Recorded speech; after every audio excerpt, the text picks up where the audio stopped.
Just after 1:15 p.m. Pacific Daylight Time, or 2015 Universal Coordinated Time, on Monday, April 2nd, and you are looking at a live shot of Space Launch Complex 40, where the SpaceX Falcon 9 rocket is about to launch our Dragon spacecraft, towing 5,800 pounds of cargo to the International Space Station.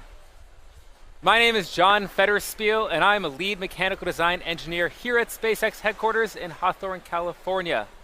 I am thrilled to be here with you to cover our 14th cargo resupply services mission to the International Space Station. Today, for the second time ever, we are flying both a flight-proven first stage and a flight-proven Dragon. That means both the first stage and Dragon have gone to space before. And with T-minus 12 minutes and 30 seconds and counting, all systems are go at Cape Canaveral.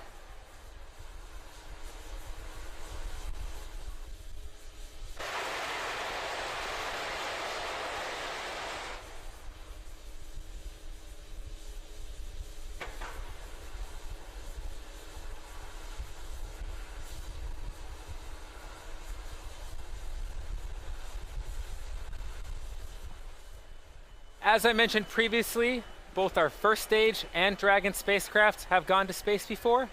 That Falcon 9 first stage, it looks a little bit sootier at the bottom there. That's because our refurbishment process does not involve us scrubbing that first stage to make it nice and clean.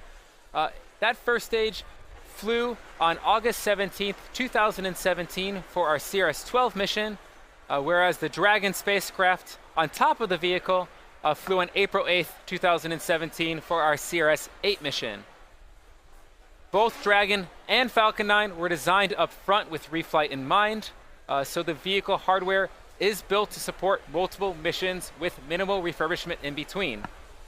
As I mentioned previously, the Dragon, the first stage, looks sootier, whereas Dragon, as you see it on your screen, looks brand new.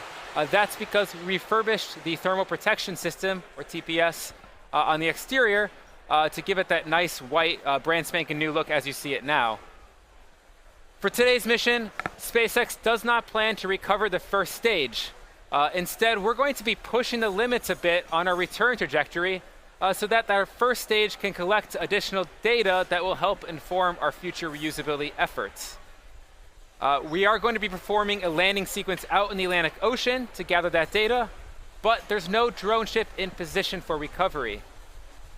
That means that you may hear some countdown callouts on the countdown net regarding first stage entry, but for our webcast, we will just be focusing on our primary mission.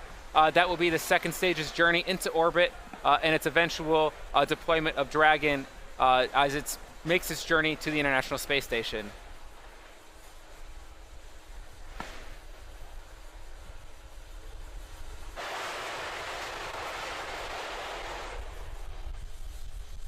But T-minus 10 minutes and counting right now. The good news is we continue to be on track for an on-time launch, tracking no issues at the moment.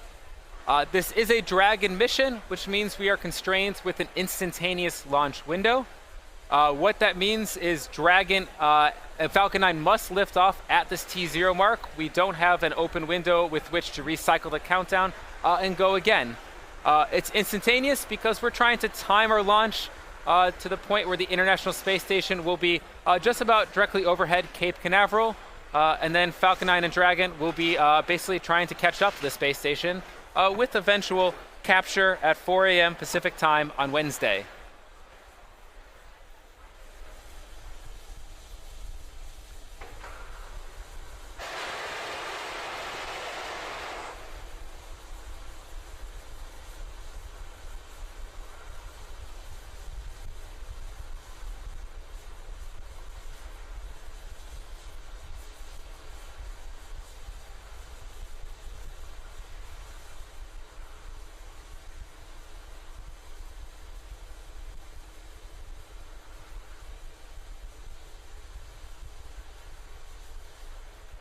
The most significant portion of today's countdown started at the T-minus 70 minute mark, where our launch control team was pulled at Cape Canaveral to enter into the propellant loading sequence.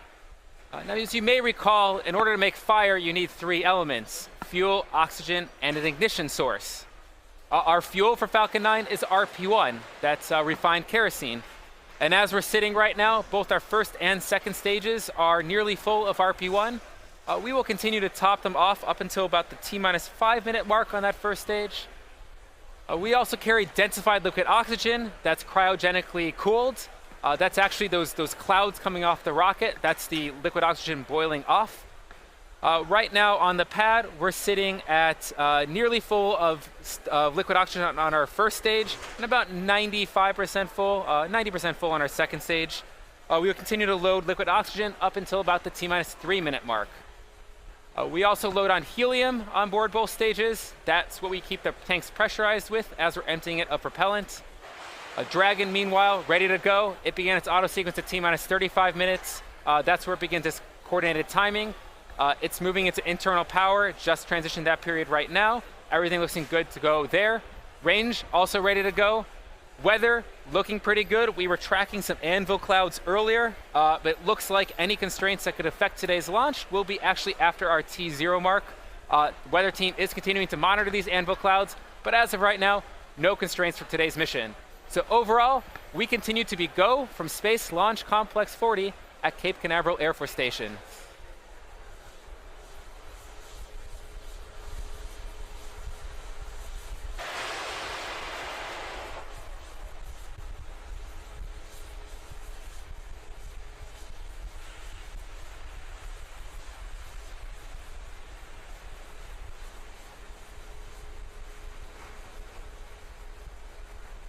"11 years ago, Dragon was just a design on a piece of paper.